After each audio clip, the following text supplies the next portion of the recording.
Bonjour, je m'appelle Corinna Gettner, je suis la traductrice du roman Éclair lointain de Heinrich Gerlach et je vais vous en lire quelques passages. Je n'ai encore jamais fait de lecture publique. L'hiver avait envoyé ses patrouilles de reconnaissance dans la steppe entre Volga et Don. La chaleur inhabituelle des premiers jours de novembre avait fait place aux environs du 6 à une gelée sans neige qui avait transformé la boue des interminables chemins en asphalte. Une petite voiture grise sautait avec entrain sur cette plaisante surface verglacée. Venant de la Grande Gorge, au sud, où s'étaient terrés les états-majors et l'intendance de l'armée allemande, elle se dirigeait vers la gare de Kotlubán.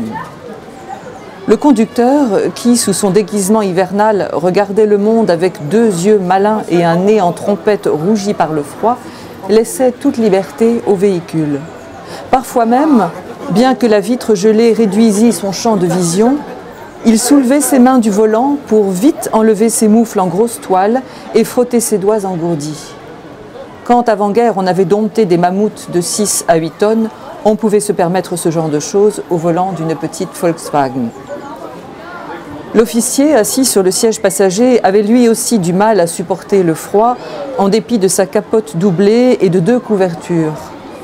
Ses pieds s'entrechoquaient et tambourinaient sur le plancher du véhicule ou contre la paroi de tôle à un rythme changeant. « Ça dépasse les bornes », grommela-t-il entre ses dents qui mâchouillaient un cigare.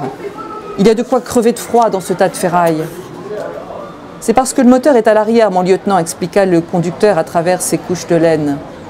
Le modèle civil est mieux, il est chauffé par les gaz d'échappement. Faible consolation, mon cher, répliqua l'autre en riant. Tenez, prenez-moi donc ce réchauffeur de nez. Lui aussi a des gaz d'échappement très utiles. Extirpant un cigare des profondeurs de ses strates vestimentaires, il le glissa à son voisin sous son passe-montagne. Et puis ne soyons pas ingrats. Je ne sais pas comment j'aurais fait pour passer au travers des boues de l'Ukraine et du désert Kalmouk sans cette sympathique bagnole. Qu'est-ce que vous pensez de la situation ici, Breuer, s'enquit le capitaine. Breuer s'immobilisa, surpris. La question trahissait de l'inquiétude. « Croyez-vous sérieusement, mon capitaine, répondit-il, que nous ayons quoi que ce soit à craindre ?» Le capitaine observa un moment de silence. « Vous savez, dit-il enfin, parfois je me demande vraiment comment tout ça finira. Ce n'est pas le genre de sujet qu'on puisse aborder avec Hunold, ça lui met tout de suite les nerfs en pelote.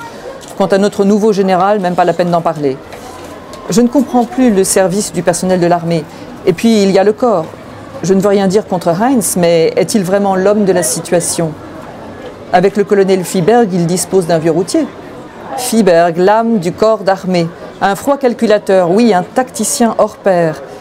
C'est bien pour ça que je ne m'explique pas pourquoi tout à coup, plus rien ne marche. Mais à quoi ça rime? Aucune collaboration avec les Roumains, aucune information sensée, et le déploiement n'est toujours pas terminé. Au loin, une bombe éclairante surgit soudain dans le ciel, répandant une lumière jaunâtre. Des traçantes rouges et vertes grimpèrent du sol en longs rubans à sa rencontre. Un grand moment plus tard, elles furent suivies du faible murmure des tirs. Et puis les Russes, poursuivit le capitaine. Je crois que nos premiers succès nous ont incités à les sous-estimer. Combien de fois n'a-t-on pas annoncé la mort de l'armée rouge? Or, elle est toujours en vie, elle s'est même renforcée. Ce passage rapide aux mortiers et aux orgues de Staline a été une vraie prouesse. Et comparez un peu l'aviation dont ils disposent aujourd'hui avec celle qu'ils avaient en 1941. Vous la voyez là derrière, même le commandement s'améliore. Soyons francs, Breuer. Les manœuvres d'esquive de Timoshenko l'été dernier ont finalement porté leurs fruits. Nous n'avons fait quasiment aucun prisonnier. Mais allez dire ça, personne ne veut l'entendre. Plus tard, Breuer resta longuement étendu sur sa paillasse sans pouvoir dormir.